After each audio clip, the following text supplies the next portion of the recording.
me something that might just take the pain away. Heto na nga at gagawa tayo ng embutido de carne. Diba guys? Super duper sarap at napakasimple lang. At habang ako ay naghihiwa or nagbabalat ng aking carrots ay nagkakape din. Diba? Coffee is life guys. Alam nyo na ito ang aking pampalakas.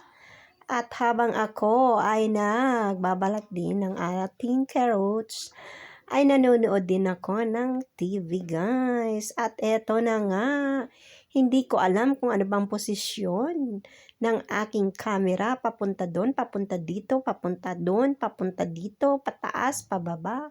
Ewan ko ba guys, litong-lito na ako. Pati yung tabla, yung kutsilyo, nako talaga.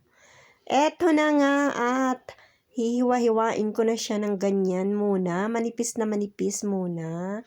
Dahil kailangan manipis ang ating hiwa guys. Kasi alam niyo na ang ating karne pikada or ating giniling na karne ay diba ay manipis lang siya. So ninipisan ko ang pag-prepare natin ng ating carrots, guys. Yan. Manipis muna siyang manipis na manipis. Pagkatapos, hiwa-iwain pa rin natin siya dyan na parang pahaba. Kaya ang magiging hiwa nito, pa-kwadra-kwadradong maliliit, guys. 'Di ba? Siguro alam nyo na, yung iba naman dyan, alam na kung paano mag-prepare ng ating embutido de carne. O, yes, embutido de carne. So, eto na nga guys, ang aking paghiwa, 'di ba? Ang kulit ko, paulit-ulit. Paulit-ulit talaga. Nako guys, super duper. Kaya dali-dalian na natin yung ating paghiwa. Basta ganyan, i-demonstrate ko sa inyo kung paano nga ba talaga, 'di ba? Tapos isunod-sunod na rin naman natin yung ating sibuyas, ganyan yung paghiwa ko guys. Maliliit din siya, pinong-pino, 'di ba?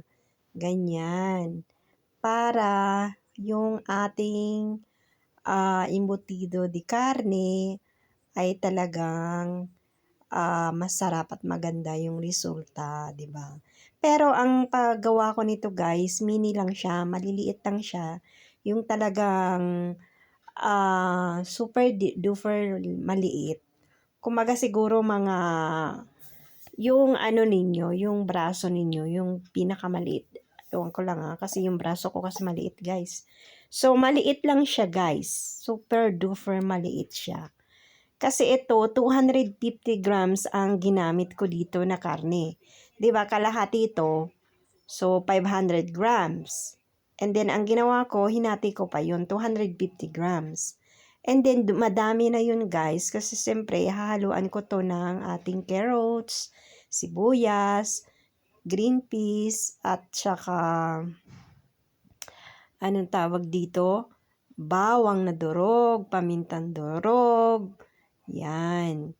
So, hindi ko na rin siya hinaluan guys ng ating, tawag dito, potato, kasi ayaw ng anak ko. So, sabi ko, sige, ito na lang. At saka yung karne guys, siyempre hindi mawawala yon. Isang itlog lang nilagay ko dito, at saka, anong tawag dito? Breadcrumbs. Yun din ang inilagay ko, o kung gusto nyo rin harina, depende po sa gusto nyong ilagay kung anong available dyan. Pwede rin yun i-mix yung breadcrumbs or at saka yung harina, 'di ba? Yan lang. At hinalo-halo ko muna yung ating vegetables, and then yan nga ipinakita ko sa inyo yung aking karne na 500 grams, and then tig 250 siya guys, kasi yung kalahati niyan gagawin kong meatballs with tomato sauce.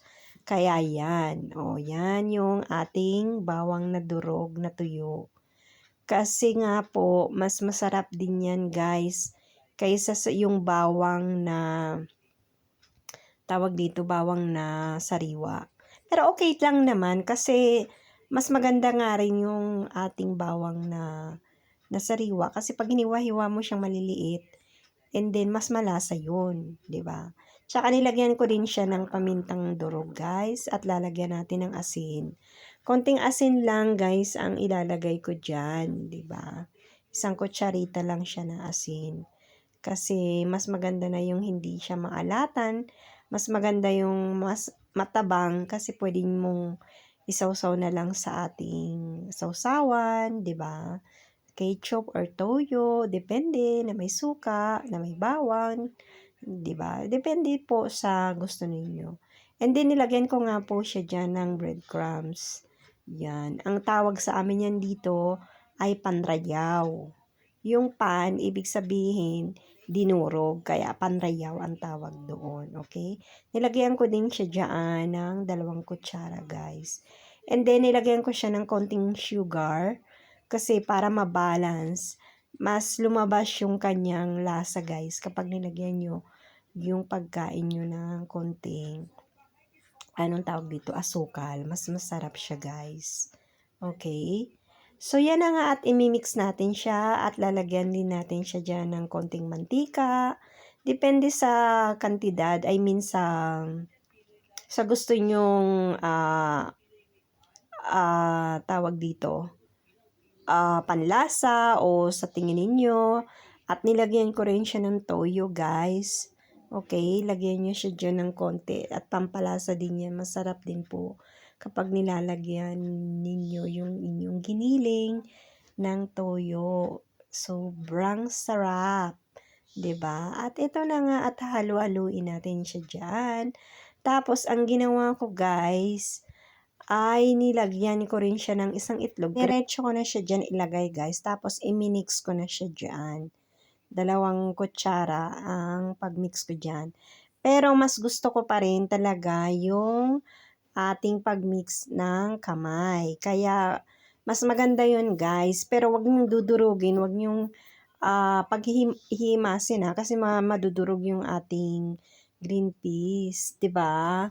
So, yan ang pinakamagandang gawin ninyo.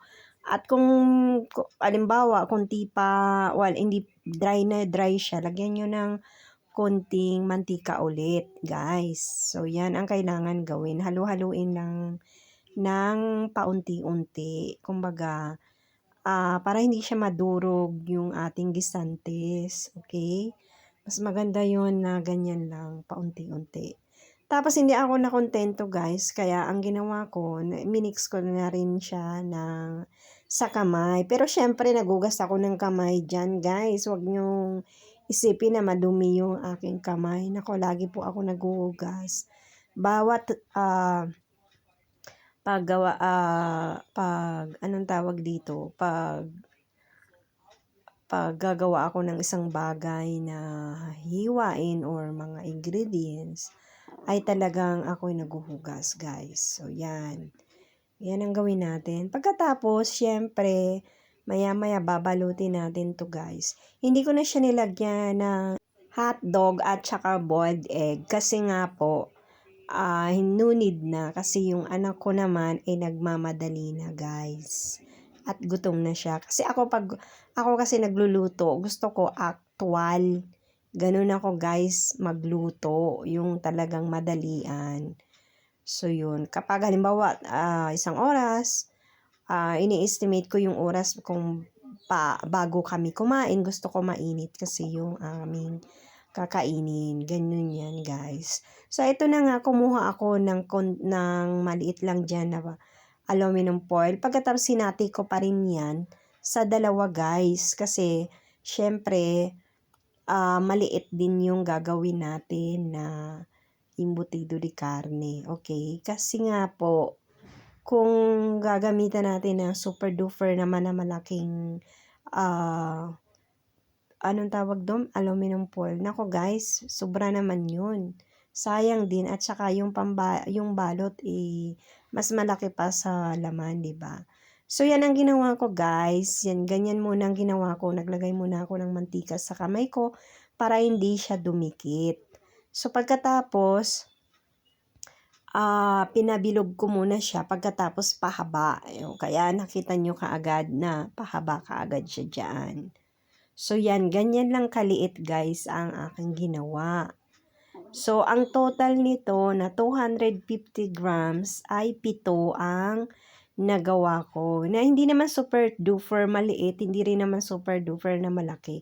Katamtaman lang siya guys. Yun. Kumbaga sa isang tao, pwede ng isang tao yung imbutido di karne. Yun. Pero dahil nga syempre kailangan namin ng protina, so mas dinadamihan namin yung pagkain ng karne. Yan, kaya mas madami yung karning kinain namin dito ngayon. Tsaka siyempre may vegetable naman yan, di ba? So yan lang ang aking etching, ang aking recipe sa aking paggawa ng embutido. Sana guys magustuhan nyo, pero talagang super duper masarap to. At saka 40 minutes lang ito or minus. Ginawa kong 40 minutes imbes 30 minutes kasi super duper maliit lang naman to. So pakukuluan natin ito or kaya vapor. Okay? Yan, steam, kumbaga. Yan. Ang tawag sa amin dito kasi vapor, pagpapapor. Okay.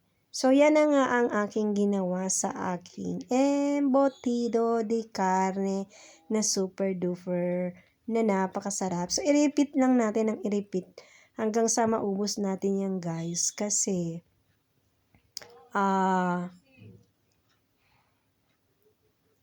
depende sa gusto nyo. Kung gusto nyo naman na may sobra na ayaw nyo nang gawin, pwede nyo rin gawin meatballs or hamburger.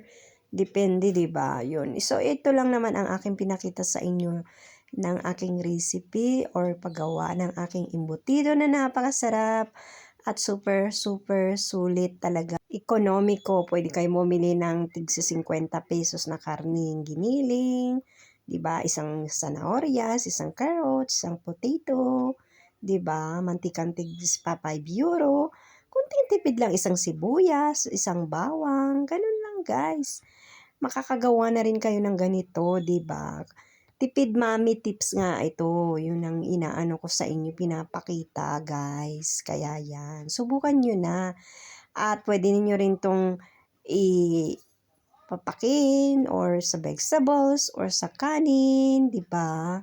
Na napakasarap talaga guys, grabe.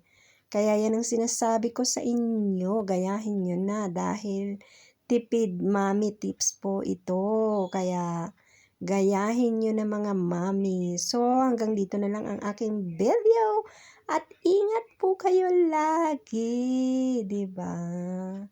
Sabi ko nga, bye-bye!